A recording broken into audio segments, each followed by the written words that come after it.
Alors dans cette première partie de vidéo, comment créer un profil Lightroom, je vais faire quelque chose d'assez simple, mais donc on pourrait ajouter, je vais simplement prendre ici un mélangeur de couches et je vais définir que ici, j'ai défini ceci, je vais le mettre en monochrome et que je vais réduire ceci, donc je dois arriver à 100, donc c'est ce que je vais essayer de faire. Voilà. Donc il n'y a aucun, enfin je ne dis pas du tout que c'est la bonne valeur, c'est quelque chose qu'on va faire, mais donc c'est pour avoir donc simplement une image. J'ai fait un ou plusieurs réglages. Une fois, donc je vais faire carrément quelque chose, un niveau au-dessus. Donc je vais voilà contraster un peu, mettre les tons les plus clairs. Et voilà. Voilà. Donc je fais un niveau. C'est peut-être pas la meilleure image, mais c'est pour montrer ce qu'on peut faire. Une fois que c'est fait, je vais faire un fichier exportation, table de correspondance des couleurs, où je viens donner un nom ici qui va être, je vais mettre que c'est un noir et blanc mélangeur, je vais mettre hard, il faut le laisser en 32 parce que c'est ça, et avoir un fichier cube. Une fois que c'est fait, vous appuyez sur OK. Je vais aller le mettre dans un répertoire image, que j'ai un répertoire de fichiers LUT, voilà. Vous voyez que malgré que j'ai mis un nom, il ne l'enlève pas, donc je viens, je ne sais pas pourquoi, il ne le tient pas en compte, mais ça c'est toujours la même chose. Donc je vais lui dire que c'est un mélangeur push NB art. Et je l'enregistre. Donc voilà cette première partie qui est faite. Ensuite je vais prendre une image. Je vais prendre une image et je vais aller ouvrir une image et je vais les prendre en RAW. Tout à fait par hasard, je ne sais même pas ce que j'ouvre comme RAW, mais voilà.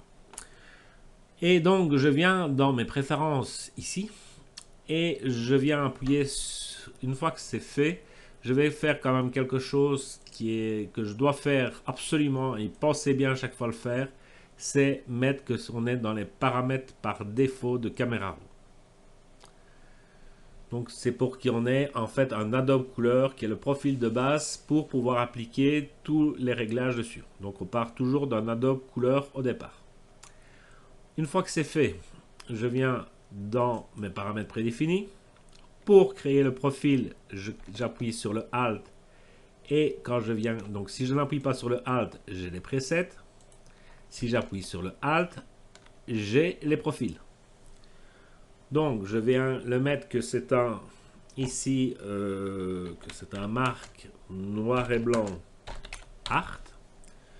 Pour le moment, je ne prends même pas le courbe à point. Je viens tout simplement dire que je viens charger un fichier cube.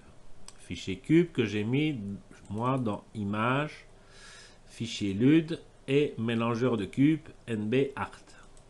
Voilà. On garde le gamut avec écrétage, les échantillons, etc. et les minimums, etc. On garde tout. On peut définir dans un ensemble ou créer un nouvel ensemble pour le mettre si on en a envie.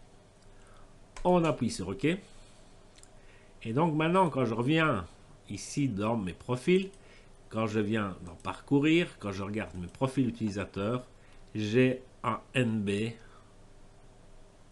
art qui est ici, ou mélangeur, je ne sais plus lequel que j'ai mis. Donc voilà, donc c'est NB art. Et donc, tous les réglages que j'avais pris dans Lightroom, dans Photoshop au départ, j'en ai fait un fichier LUT que j'ai importé. Et maintenant, directement sur une autre image, je peux importer ces réglages en tant que profil dans Photoshop. Donc voilà comment créer des profils à partir de traitements de Photoshop qui vous plaisent. Vous faites des fichiers cubes et à partir de là, vous faites des profils et vous pouvez les employer. Une fois qu'on a fait les profils, il faut toujours savoir qu'au départ, on est à 100, mais je pourrais l'accentuer ou au contraire le diminuer. Donc évidemment, si on diminue en noir et blanc, ça veut dire qu'on fait réapparaître des couleurs. Alors ça peut parfois être intéressant, hein, on pourrait le faire, mais bon, voilà. Donc voilà pour mon exemple de comment créer des profils dans Photoshop.